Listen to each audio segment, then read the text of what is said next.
کوئی ہمارا نظام، کوئی ہماری پہچان باقی نہیں رہ سکتی۔ اس لیے میرے بھائیوں، یہ جو قانون لایا گیا، جس کے بارے میں قاضی صاحب نے بہت تفصیل کے ساتھ آپ کے سامنے بات رکھی، اس کی خطرناکیوں کو سمجھایا ہے، اس کی پیچیدگیوں کو بہت حد تک آپ کے سامنے واضح کیا ہے۔ اگر وہ قانون باقی رہ جاتا ہے تو یہ سارا ہمارا نظام درہم برہم ہو جائے گا۔ اب آخری بات سمجھیے اور بات ختم کیجیے۔ وہ آخری بات یہ کہ یہ قانون جو نافذ ہو چکا ہے، دونوں ایوان سے منظور ہو گیا، صدر جمہوریہ کا اس پر دستخط بھی ہو گیا اور وہ قانون نافذ بھی ہو چکا ہے۔ بہت سارے بھائی اپنے ذہن میں یہ سوال کرتے ہیں کہ جب قانون نافذ ہو گیا اور حکومت کی نیت بھی صاف معلوم ہو چکی کہ وہ حکومت پاس آنے والی نہیں ہے، قانون واپس لینے والی نہیں ہے، تو ہمارے یہ جلسہ کرنے سے یا ہمارے احتجاج کرنے سے یا ہمارا عوامی میدان بھرنے سے یا پروگرام کرنے سے کیا ہوگا، سوائے اس کے کہ ہم پریشان ہوں گے، اس گرمی کے دن میں محنت کر رہے ہیں، یہاں وہاں پیسہ خرچ ہوگا، اب تھوڑا ہی وہ قانون واپس ہونے والا ہے، پتہ ہے اس سے تو کچھ ہونے والا نہیں ہے، حکومت تو جو چاہ رہی ہے وہ کر کے رہے گی۔ اس کو سمجھیے، اس کو ذہن بیٹھائیے۔ دیکھیے، قانون بنتا ہے لوگوں کو فائدہ پہنچانے کے لیے، لوگوں کی مصلحت کے لیے۔ تو اوقاف کا جو یہ قانون بنا ہے، تو یہ قانون بنا ہے ہمیں اور آپ کو، یعنی مسلمانوں کو، اوقاف والوں کو فائدہ پہنچانے کے لیے، ان کی مصلحت کے لیے، ان کی منفعت کے لیے۔ لیکن جب تمام مسلمان اس قانون کے بننے سے پہلے ہی اس کی مخالفت کریں اور بننے کے بعد بھی ہمیشہ مخالفت کرتے رہیں، کبھی ہزاروں کی تعداد میں، کبھی لاکھوں کی تعداد میں، کبھی اس سے زیادہ بڑی تعداد میں جمع ہو کر اپنی بے چینی کا اظہار کرتے رہیں، جمہوری ملک میں جمہوری طریقے سے اپنی آواز اور مخالفت درج کراتے رہیں، تو یہ تاریخ کا حصہ بنتا ہے، یہ عالمی ریکارڈ میں محفوظ ہوتا ہے، اور حکومت مجبور ہوتی ہے دباؤ میں یہ سوچنے اور سمجھنے پر کہ آخر ہم اتنے بڑے مجمع کو اور اتنی بڑی ملک کی تعداد کو اپنے قابو میں کیسے کریں۔ یا تو یہ ہمارے خلاف جائیں گے اور ہمارا تختہ الٹ جائے گا، سرکار گر جائے گی، یا پھر ہمیں ہوش کا ناخن لینا پڑے گا۔ یہ سوچنے پر سرکار مجبور ہوتی ہے، اور اگر ہم یہ نہیں کریں، یہ سمجھ لیں کہ جب یہ ایکٹ بن گیا تو اب تو ہم کچھ نہیں کر سکتے، خاموش اپنے اپنے گھروں میں کچھ ناراضگی ظاہر کر کے، کچھ ہو ہلہ کر کے بیٹھ جائیں، تو کیا ہوگا وہ سن لیجیے۔ 5 سال، 10 سال، 15 سال اس ایکٹ کو بوتل میں بند کر کے جن کی طرح رکھ دیا جائے گا، جیسے جن بوتل میں رکھا جاتا ہے اس طرح رکھ دیا جائے گا۔ 10 سال تک، 15 سال تک پورا ملک امن و امان کے ساتھ رہے گا، وقت کے بارے میں کوئی چھیڑ چھاڑ بظاہر نہیں ہوگی۔ اس کے بعد اچانک ڈی ایم کا آرڈر لے کر موتیہاری کا S P, D S P 5 گاڑی فورس کے ساتھ عیدگاہ پر آئے گا کھڑوئی 12 فریق، اور کہے گا کہ اس کو توڑ کر یہاں پنچایت بھون بنانے کا آدیش دیا ہے کس نے؟ تو یہ کلکٹر صاحب نے دیا ہے۔ کیوں؟ اس لیے کہ یہ سرکاری زمین ہے، وقف کی زمین نہیں ہے، لہذا سرکار کا فیصلہ ہے کہ یہاں پر پنچایت بھون بنایا جائے، ساتھ ہی ساتھ اس کے جے سی پی بھی ہوگا اور کام آنند فانند شروع ہوگا۔ گاؤں والوں کو جب تک معلوم ہوگی اور جب تک وہ جمع ہوں گے، جب تک کوئی پروگرام بنے گا، عیدگاہ برابر ہو چکی ہوگی اور کل سے اس پر پنچایت بھون کی تعمیر ہوگی۔ اب آپ جائیں گے کیس لڑنے، عدالت میں جائیں گے، لوگوں سے، وکیلوں سے مشورہ کریں گے، تو وکیل قانون دیکھے گا، قانون میں لکھا ہوا ہے کہ جب سے یہ ایکٹ 2025 میں نافذ ہو گیا، لاگو ہو گیا، اس کے بعد 6 ماہ کے اندر ہر وقف کی زمین کا رجسٹریشن کرانا وقف بورڈ میں جا کر اس کے پورٹل پر ضروری ہے، اور اس رجسٹریشن کے لیے 19 خانے کا فارم پر کرنا ہوگا آن لائن۔ مثلا کس نے وقف کیا، اس کا نام کیا تھا، وقت کا رقبہ کتنا ہے، اس کی چوہدی کیا تھی، متولی کس کو بنایا گیا تھا، اس کا کھاتا کیسا کتنا تھا، یہ سارا واؤچر 19 خانے کا ہے۔ وہ وقف نامہ اگر آپ کے پاس ہے اور 19 باتوں کا جواب آپ کے پاس ہے اور 6 ماہ کے اندر اندر آپ نے پٹنہ جا کر اس کو درج کرا دیا ہے، وقف بورڈ کے پورٹل پر چڑھا دیا ہے، رجسٹریشن کرا دیا ہے، تو آپ کاغذ دکھائیں گے اور آپ جیت جائیں گے، عیدگاہ پھر سے بنا لیں گے۔ لیکن اگر آپ نے 6 ماہ کے اندر نہیں کرایا، کیوں نہیں کرایا؟ معلوم ہی نہیں ہوا کہ ایسا کوئی قانون ہے۔ کیوں نہیں کرایا؟ معلوم تو ہوا تھا لیکن نظر انداز کر دیا، سستی غفلت میں رہ گئے، کسی نے دھیان نہیں دیا۔ کیوں نہیں کرایا؟ دھیان بھی دیا تھا اور پٹنہ تک گئے بھی تھے، لیکن 19 باتوں کے لیے ہمارے پاس کاغذ نہیں تھا، اس لیے ہم نہیں کرا سکے، واپس چلے آئے۔ 10 وجہ ہو سکتی ہے، خلاصہ یہ کہ رجسٹریشن نہیں ہوا تھا، نہیں ہوا تھا تو قانون لکھا ہے کہ 6 ماہ تک رجسٹریشن نہیں ہوگا تو وہ سرکار کی پراپرٹی ہوگی، وقف کی جائیداد نہیں سمجھی جائے گی۔ اب سوچئے کیا ہوگا اور سمجھئے کیا ہوگا۔ اس طرح سے خاموشی کے ساتھ پورے ملک میں کام ہوگا۔ جب یہ ہوگا تو پورے ملک میں کھلبلی مچے گی، آپس میں قتل و غارت، فتنہ، فساد، لوٹ مار وغیرہ وغیرہ، چین سے کوئی نہیں رہے گا، اور ہر حال میں جانے والی نقصان کس کا ہوگا؟ زیادہ ہمارا اور آپ کا ہوگا، کیونکہ ہم کو اور آپ کو باغی کہا جائے گا کہ جب قانون بنا اور 10 سال تک لاگو رہا، کسی نے کیوں نہیں اس کے خلاف کہا؟ جب آپ عالمی کورٹ میں بھی جائیں گے کیس کرنے، وہاں بھی آپ ہار جائیں گے کہ قانون بنے ہوئے 10 سال ہو چکا ہے، آپ لوگ 10 سال تک کہاں تھے؟ کیوں نہیں اس کے خلاف آواز بلند کرتے رہے؟ کیوں نہیں اس کے خلاف چیختے چلاتے رہے؟ کیوں نہیں اس کے خلاف احتجاج کرتے رہے؟ آپ لوگ 10 سال چپ رہ کر کے آج کیوں آئے؟ اس کا مطلب آپ لوگوں کو یہ قانون منظور تھا، قانون کے روح سے تو یہ سرکار کو رائٹ ہے، انڈین سرکار کو، کہ وہ اس کو ختم کر کے جو نہیں رجسٹرڈ ہے سرکاری زمین ہے اس پر جو چاہے کرے۔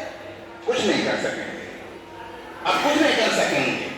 خاموشی کے ساتھ اپنی پہچان، اپنا ایمان، اپنا اسلام، اپنی مسجد، اپنا مدرسہ، اپنی خانقاہ، اپنا ادارہ، اپنے قبرستان، سب سے دستبردار ہو جانا پڑے گا، نعوذ باللہ۔ اللہ ہم سب کی حفاظت کرے۔ اس کے لیے میرے بھائیوں یہ کہا جا رہا ہے کہ صرف ابھی ایک دن کی قربانی دیجیے، ایک دن، 29 جون آنے والا اتوار، اس ایک دن کی قربانی آپ کی لاکھوں کی تعداد میں پہنچ کر جب آپ یہ آواز لگائیں گے، پوری دنیا کے ریکارڈ میں یہ بات آئے گی کہ وقف ایکٹ کے خلاف ہندوستان کے لاکھوں مسلمانوں نے ایک جٹ ہو کر کے آواز لگائی کہ ہم کو یہ نہیں چاہیے، ہم کو یہ نہیں چاہیے، یہ چیز تاریخ کا حصہ بنے۔ کل ہم اس کو پیش کر کے اس ملک کی عدالت میں اور پوری دنیا کی عدالت میں بھی یہ ثابت کریں گے کہ ہم اس کے خلاف اول دن سے ہیں، ہم نے کبھی اس کو منظور نہیں کیا۔ آج ابھی ہم کھڑے ہو کر اور بینر کے ساتھ فوٹو لیں گے، اس فوٹو کو ہم سوشل میڈیا پر ڈالیں گے، فیس بک پر ڈالیں گے، پوری دنیا میں اس کو دکھائیں گے، ہزاروں لاکھوں روزانہ ڈال رہے ہیں، کیوں؟ تاکہ لوگوں کو سمجھ میں آئے کہ ہم اس کے خلاف ہیں، اور یہ ہم کبھی رکنے والے نہیں ہیں۔ آپ یاد رکھیے کہ یہی نہیں کہ آج معاملہ ختم ہو جائے گا، جب تک یہ سارا نافذ کیا ہوا ظالمانہ ایکٹ واپس نہیں لیا جائے گا، اس وقت تک یہ لڑائی چلتی رہے گی۔ اسی طرح جگہ جگہ ہم لوگ بڑا بڑا جلسہ ہجوم کرتے رہیں گے، مسجد میں جا کر یہی تقریر سب کرتے رہیں گے، مسلمانوں کو ساتھ لے کر کے یہی سب فوٹو ہم ڈالتے رہیں گے، اپنے احتجاج کو درج کراتے رہیں گے، خاموش نہیں بیٹھیں گے، تاکہ یا تو سرکار ختم ہو جائے، گر جائے، یا پھر نہیں تو اس کو ہوش آ جائے اور اپنا فیصلہ بدل کر کے قانون کو واپس لے لے۔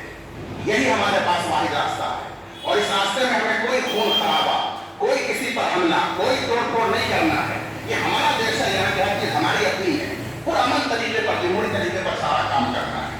بہرحال یہ بہت ساری باتیں آپ کے سامنے آ چکی، اب یہ مناسب معلوم ہوتا ہے کہ اس کام کے لیے ایک کمیٹی بنا لی جائے، اور کمیٹی کا مقصد اصل یہ ہوتا ہے کہ یہاں وہ کمیٹی ہم لوگوں کے جانے کے بعد آپس میں رائے مشورہ کر لے، اور اتنی بڑی آبادی ہے، لوگوں سے مل کر کے جیسے گشت ہوتا ہے اس دفعہ کے بعد یا شام کے عصر کے بعد، عشاء کے بعد کچھ لوگوں سے مل لیا، کچھ لوگوں سے مل لیا، ہر محلے میں الگ الگ لوگوں کو ذمہ دار بنا دیا جائے، اور وہ اپنے محلے سے لوگوں کو تیار بھی کرے جانے کے لیے۔ دیکھیے 3 طرح کے لوگ ہوں گے، بعض وہ لوگ ہوں گے جو جانا چاہتے ہیں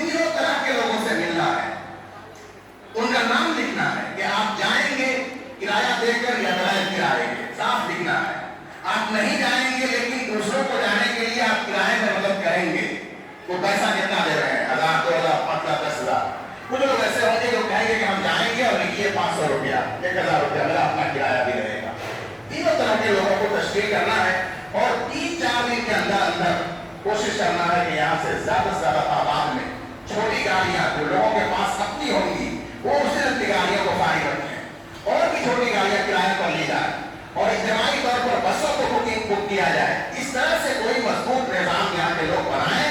ہمارے یہ عزیز طلبا ہیں, میں مدرسے کے محتمین صاحب سے درخواست کروں گا کہ اگر آپ کے نظام میں گنجائش اور سہولت ہو تو یہی ہمارے عزیز طلبا, یہی ہمارے اساتذہ, یہی ہمارے علماء وہ لوگ ہیں جو دین کے قائد بنیں گے اور قائد ہیں اور انہی کے پیچھے پورا نظام چلتا ہے دینی اور مذہبی اسکول کے اندر.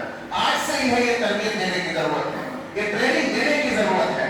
آپ آگے آئیں, کوشش کریں, ایک بس کا نظم کریں وہاں سے. اللہ چاہیں گے تو اس کا نظم ہو جائے گا.